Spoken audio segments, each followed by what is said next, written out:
Ven Espíritu Santo, y así como guiaste a Jesús al desierto para ser tentado y finalmente vencer sobre las tentaciones, así también nosotros salgamos victoriosos en los diferentes tipos de tentaciones, que si lográramos caer nos podamos levantar y darnos cuenta, con tu gracia Espíritu Santo podamos salir vencedores. Por Jesucristo nuestro Señor. Amén. Bien, las tentaciones que tuvo Jesús en el desierto son las que tenemos también nosotros los seres humanos. No pensamos que solamente Jesús, bueno, pues como Él venció, también nosotros podemos vencer. Probablemente nos noqueen una y otra vez, pero lo importante es levantarnos y estar siempre en camino hacia el objetivo que Dios tiene para nosotros. Una tentación es como desviarnos de la meta donde nosotros vamos. Es eso, ¿verdad? Básicamente, por aquí he hablado de esas famosas pastorelas que hay en Navidad, donde los pastores van a adorar al niño y por ahí le salen o unas cervezas, o le sale alguna fiesta, o le sale alguna otra cosa, y los pastores por ahí van y se enfrascan hasta que se dan cuenta que es el diablo que les metió una trampa por allí.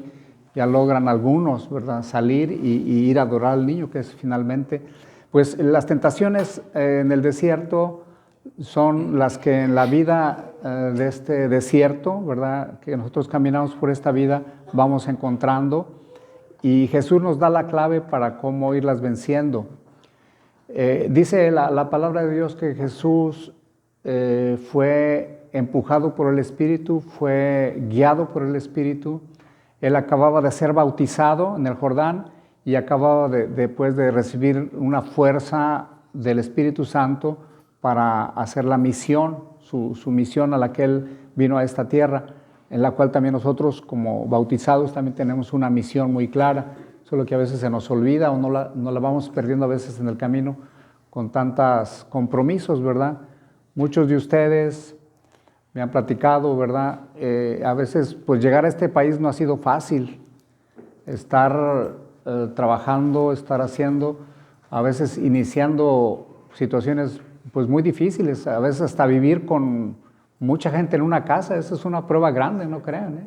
Hay gente que tiene que llegar a vivir hasta con, no sé, 5, 6, 7 gentes que ni siquiera conocen a veces bien, a lo mejor algún pariente sí, o dormirse en colchones así con resortes todavía. Bueno, a mí sí me tocó dormir con colchones así con resortes, que de buena voluntad nos los ofrecieron, pero sí, cada uno de nosotros tenemos pruebas distintas. Otros, gracias a Dios, la superan rápido, pero a lo que voy es que siempre al llegar a este mundo, a este país me refiero, pues no es fácil. Y muchas veces se nos pudiera ofrecer un camino fácil, ¿verdad? Como Satanás le brinda a Jesús 3 pruebas para ponerle la vida más fácil, para que todo fuera más fácil, y Jesús una y otra vez rechaza esas pruebas, ¿verdad? Esas tentaciones de a veces ponernos la vida tan sencilla. Si con unas pocas palabras quisiéramos decir la idea central de todo esto, es que el diablo trata de desvincular a Jesús de su Padre Dios, que junto con el Padre Jesús también es Dios, pero Jesús le tocó venir a este mundo y hacerse un hombre como nosotros. Dice que sintió hambre, después de ese tiempo sintió hambre. Alguna gente dice, bueno, es que Jesús pues no era Dios, pues no le costaba nada. No, Jesús, recordemos, es 100% Dios y 100% hombre. Entonces, a Jesús le costó, y sí le costó, vaya que le costó también pasar ese momento de hambre y vivir esas tentaciones.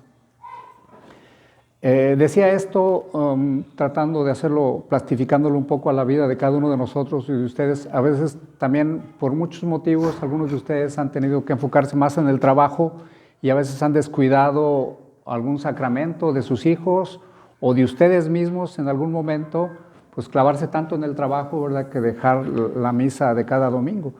Y esas, bueno, pues por un momento de la vida está bien, pero hay gente que ya le sigue así. ya le sigue así y su visión de Dios se le va borrando y cuando menos se acuerda pues ya está metido en otro otro tren de vida. Pues bendito sea Dios, ¿verdad? Que como dice la primera tentación en la que Jesús sale, no solo de pan vivirá el hombre, sino de toda palabra que sale de la boca de Dios.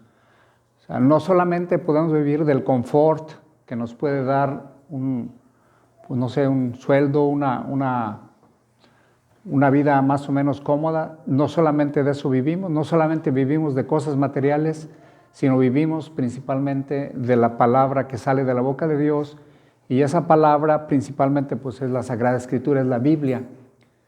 San Jerónimo por ahí decía, él para poder traducir la Biblia se encadenó ahí en Belén y hizo una traducción, estuvo como 6 años allí haciendo una traducción, y decía, el desconocimiento de las Escrituras es desconocimiento de Cristo, ¿verdad? Es importante. Yo aquí uno de mis sueños aquí en Tulsa con ustedes es que podamos conocer más la palabra de Dios, que podamos irla viviendo aquí con los muchachos, por ejemplo, y con los papás que nos hacen favor de acompañarnos. Estamos repasando todos esos pasajes bíblicos aquí. Estamos también los viernes aquí echándole ganas con el estudio bíblico. Y bueno, ahorita con los niños también por ahí se les está enseñando, esta temporada es un momento de Biblia. Es algo especial, sinceramente, ¿verdad? Con todas las limitaciones que podamos tener, yo, siervo de ustedes, servidor, amigo de ustedes, sí me preocupa mucho o me entusiasma mucho que podamos leer la Biblia, que podamos acercarnos a la palabra de Dios, perderle ese miedo y saber que es un libro donde Dios nos habla, es como una carta de amor que Dios nos da a nosotros y que tenemos que irla conociendo. Jesús pues vence diciéndole al diablo, ¿verdad? Y diciéndose a sí mismo y diciéndonos a nosotros especialmente, no solo de pan vivirá el hombre, sino de toda palabra que sale de la boca de Dios. Por eso hacemos muy bien pues en escuchar la Escritura en sus diferentes formas. Obviamente aquí el domingo en la misa escuchamos la Biblia y bueno, también tenemos el momento de la comunión. En la segunda tentación va como subiéndole de nivel, no pudo a nivel físico, ¿verdad? No pudo a nivel físico Satanás poder hacerlo caer y bueno, se va a otro nivel. Dice que lo llevó a una parte alta, allá en el templo de Jerusalén, en el pináculo del templo, es decir, la parte más alta es como esta cruz que tenemos aquí nosotros, ¿verdad? Gracias a Dios, a los que nos ayudaron. Ahí en la parte alta, se cuenta, lo pone allí y dice, y le mostró todo pues sí, el esplendor de la ciudad y la gloria. Le dice, bueno, mira, aviéntate y al cabo Dios dice que te va a salvar. Dice el Salmo 91, porque el diablo también se sabe la Biblia, no crean que no. Le cita el texto bíblico del Salmo 91, donde dice que mandará a sus ángeles para que te cuiden en todos sus caminos y para que tu pie no tropiece en piedra alguna. ¿Y qué le responde Jesús? No tentarás al Señor tu Dios, no pondrás a prueba. Jerusalén era la ciudad donde se concentraba el poder político y se concentraba el poder religioso. Y el templo de Jerusalén era una preciosidad. En toda esa región del mundo era el templo más bonito. Habían traído madera del Líbano, habían traído oro de Ofir, y de todas las partes habían traído lo mejorcito en tiempo del rey David y especialmente del rey Salomón para poder hacer ese templo. Era algo muy grandioso, era el centro de la atención de esa región. No solamente de la fe cristiana, sino de cualquiera, ¿verdad?, de que pasaba por allí. Y bueno, a veces aquí hay la manera en que podemos interpretar o sacar un mensaje para nosotros es que a veces nosotros nos gustaría ser el centro, estar en el centro de la atención. Y hay gente que cuando no está en el centro de la atención, entonces pues todo se le derrumba y puede comenzar a hacer cosas inapropiadas. Y así pasa, ¿verdad? Todos los seres humanos tenemos que ir aprendiendo a que el único centro de la atención pues es Dios. El centro de adoración es Dios. Y Satanás, efectivamente, él quiere ser adorado, ¿verdad? De hecho, finalmente el anticristo, cuando venga él, su propósito final será que lo adoren a él y no tanto a Jesús, no tanto a Dios. Otra cosa también, esto de aviéntate para que Dios te cuide, te proteja, es también una manera de probar a Dios y irse por un lado de la milagrería. Hay gente que solamente cree en Dios o creería en Dios si le ocurren cosas muy milagrosas, muy potentes, que se vea. Y Dios las hace, ¿eh? A veces Dios las hace por pura misericordia y amor. Es cierto que muchos de los centros de oración, especialmente de la Virgen de Lourdes, de Fátima, de Nuestra Señora de Guadalupe, ocurren verdaderos milagros. Eso que ni qué, bendito sea Dios. Y ustedes mismos, nada menos aquí hace poco, Tatiana nos platicaba su experiencia de cómo pasó por milagro, cómo pasó la frontera y cómo los que estuvieron ese día que dio su testimonio, cómo Dios la cuidó exactamente a ella y en el mismo lugar y todo, ¿verdad? Y la única persona que finalmente de ese grupo de cerca de 12 personas fue la única que pasó. Fue un milagro. O sea, sí ocurren los milagros, pero también querer hacer depender nuestra vida de pura milagrería o estar buscando a Dios que haga cosas muy potentes para poder creer en Él, pues eso no está bien, porque entonces hacemos de nuestra vida una especie de mercado espiritual. Entonces tendríamos que tener mucho cuidado de no buscar siempre ese tipo de espectáculos. Dejárselos a Dios y si Él quiere que los realice, ¿verdad? Viene pues esa tentación superada, ¿verdad? Jesucristo, y nos enseña a nosotros pues a que también como Él no busquemos lo espectacular, sino que busquemos la vida ordinaria en el servicio, en la humildad, sigamos el camino. No nos propone Jesús una vida fácil, no nos invita, a ejemplo de Él, un triunfo fácil en esta vida, sino de trabajo, de honestidad, de humildad y muchas veces pues de que se burlen de nosotros, ¿verdad? Que es lo que menos nos gusta, ¿verdad? De hecho, si estamos buscando alguna cosa que hacer en esta cuaresma,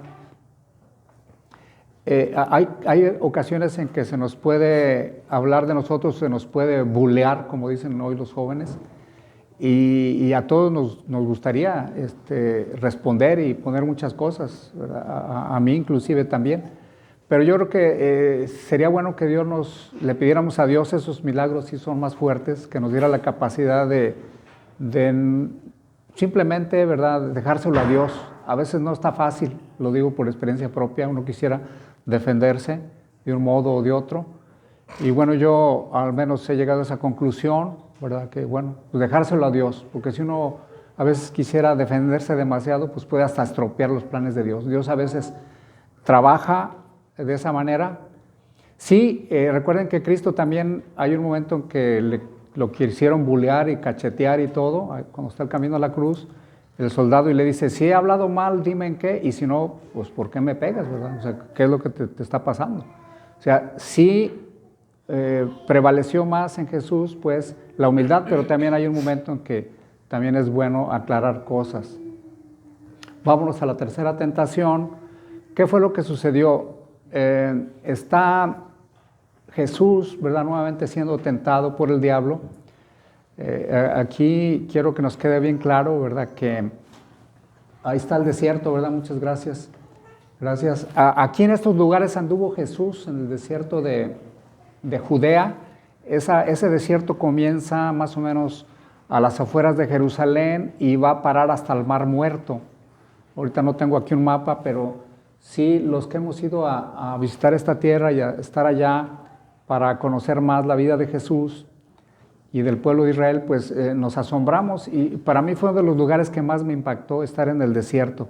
Sí, las iglesias son muy bonitas, que estar en el lugar donde nació Jesús, ahí en la estrella de Belén, se hizo una estrella en el mero lugar que se piensa que fue donde nació Jesús. Son experiencias muy bonitas que nos van ilustrando. Pero esto del desierto tiene un lugar muy especial.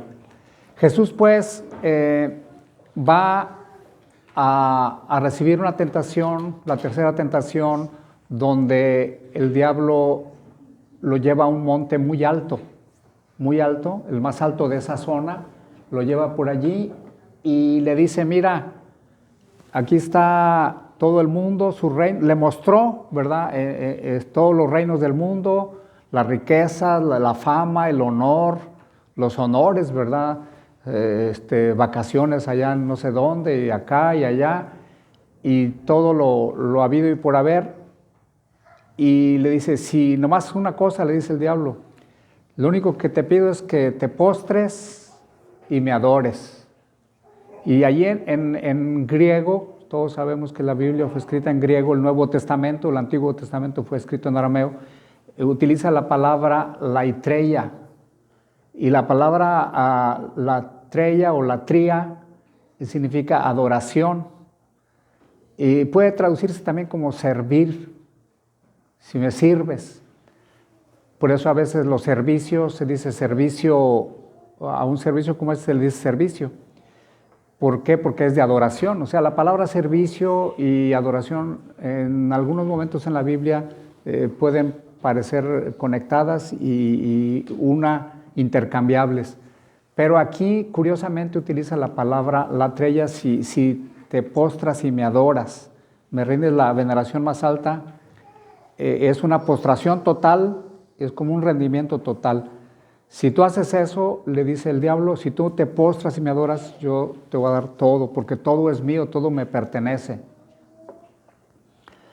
Aquí viendo varios textos bíblicos y yo consultando a varios autores, realmente si hay, el diablo aquí está hablando de cosas que sí tiene poder sobre ellos en el mundo, que el mundo caído de alguna manera le sigue, los tiene dominado, no todo, pero sí lo tiene dominado. Por eso San Pablo dice, el Dios de este mundo, a Satanás le llama el Dios de este mundo. También dice San Juan, ¿verdad? Que Satanás, dice Jesús que Satanás ha venido a robar, a matar y a destruir. El mundo de alguna manera tiene cierto poder porque ha venido a robar, ha venido a quedarse con él y ha venido a destruirlo. Entonces eso que le ofrece Satanás a Jesús, en parte es cierto, en parte no es cierto porque él es mentiroso, ¿verdad? Entonces sí tiene una parte de dominio sobre muchas situaciones en el mundo, en la política, en la economía, en muchos lugares están ahí los tentáculos, pero también es cierto que finalmente Dios es todopoderoso. Y Jesús pues le dice, solo al Señor tu Dios adorarás, solamente a Él darás culto, solamente a Dios le podrás, es la única persona a la cual te puedes postrar totalmente y entregarle toda tu vida, tus afectos, tus posesiones, tu persona, solamente a Él, a nadie más. Y de esa manera Jesús sale victorioso. Esto se conecta con la primera lectura que se nos hablaba hoy de que Satanás, nuevamente Adán y Eva, los engaña. Empezó primero con la mujer y le dice, oye, que Dios les dijo a ustedes que no probaran de ningún árbol. Y eso no les dijo Dios. Dios les dijo, pueden comer de todo, pero de este árbol del bien y el mal no coman, porque ese día van a caer. Y esa parte, cuando el hombre quiere ponerse como juez, decidir lo que es bueno y lo que es malo, está tomando una actitud de Dios. Por eso es que Dios no desea, ¿verdad?, que nosotros juzguemos qué es bueno y qué es malo. El único que es capaz de sentar un juicio es Dios, porque Él tiene la verdad. Pero de todo, dice, pueden ustedes comer. Y esto es importante porque a veces también, esto lo voy a desarrollar más adelante y sobre todo ya en sermones de Pascua, se me ha venido esto. A veces se piensa que el cristianismo es una serie de prohibiciones, no hagas esto, no hagas aquello, y eso no es cierto. Dice, puedes comer de todo lo que hay aquí, puedes comer de todo, excepto de este árbol del bien y del mal. Entonces, para gente que a veces tiene una visión del cristianismo que es una serie de prohibiciones, pues está equivocada. Y a veces muchas de nuestras padres o abuelitos o gente, ¿verdad?, que sí tenían una visión de Dios, pero a veces también tienen una visión de un Dios muy prohibitivo. Y eso no honra a Dios. Nuestros jóvenes hoy en día también a veces le tienen miedo a acercarse a Dios porque dicen, no, es que me va a quitar esto, me va a quitar lo otro, y ta.